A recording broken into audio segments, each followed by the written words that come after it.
Loan নিয়ে করেছে, loan কিস্তি বাড়া হয়েছে বলে করে চাপে লাগিয়ে দেবো, এই করবো, আপনাকে রাস্তায় বাড়াতে দেবো বলি, তাহলে আমরা কি করবো বলুন?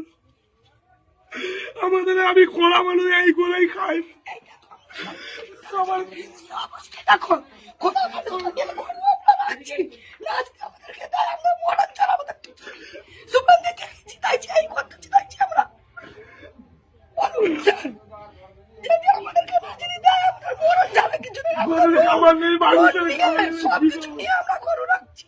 আজকে আমরা খেতেও পাইনি, এমন অবস্থা আমাদেরকে করে দিচ্ছে। আপনার নাম? রেখা মন্ডল, স্বামীর নাম?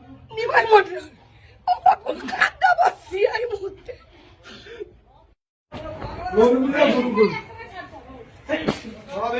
গলায় ধরে নিয়ে পড়তে হবে, গলায় গামছা নিয়ে গলায় ধরে নিয়ে এটা আপনি হয় আমাদেরকে কি করুন, নালাবাদের পাবেন, নালাবাদেরকে বীজ খাবি দিয়ে গরুদিকে বীজ খাবি দিয়ে, আর আমাদের এই ছাড়া কোনো পথ নেই।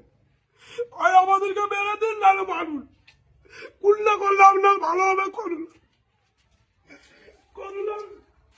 জয় শ্রীরাম বলে সরকারকে, নতুন সরকারকে নিয়ে এলাম। দিদি 15 বছর ছিল, দিদির কাজে খারাপ দেখে আমরা দিদিকে পাল্টে দিলাম। আজকে দিদির জন্য আমরা যে গরু বাছর পালন করছি আমরা দেখতে পাচ্ছি না মুসলিম ভাইদের কাছে, যার কারণে আমাদের এই সরকারকেও আবার কি পাল্টাতে হবে। শুভেন্দু বাবুর কাছে অনুরোধ, আপনি অন্তত একটাবার মুখে বলুন এই কুরবানি কটা দিন অন্তত মুসলিম ভাইদেরকে আমাদের গরুগুলো বিক্রি করার জন্য পারমিশন দেন। শুভেন্দুদের কাছে এটাই অনুরোধ করি, কারণ আমরা জয় শ্রীরাম বলে আমরা এই সরকারকে নিয়ে এসেছি। আজকে কি আমরা মরবো? আমাদের বিষ খাওয়া ছাড়া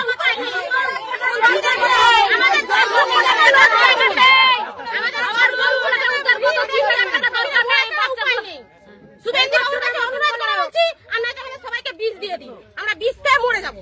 দিলে বিজেপি সরকার খুশি হবে। আমরা জয় শ্রীরাম করে নিয়ে এলাম, আমাদের এত বড় ক্ষতি। বীজ দাও, আমাদের বাচ্চাদেরকেও খাইয়ে দেবো, আমরাও খেয়ে মরে যাবো। বিজেপি সরকার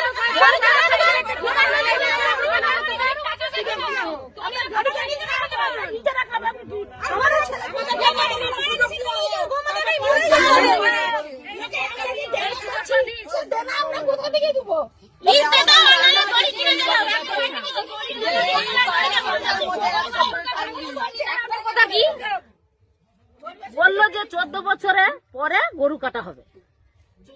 ঠিক আছে, আইন ঠিক, আইন সকল কাছে সমান। 14 বছর পরে গরু কাটা হবে, 14 বছর পরে মাকেও কাটা হোক।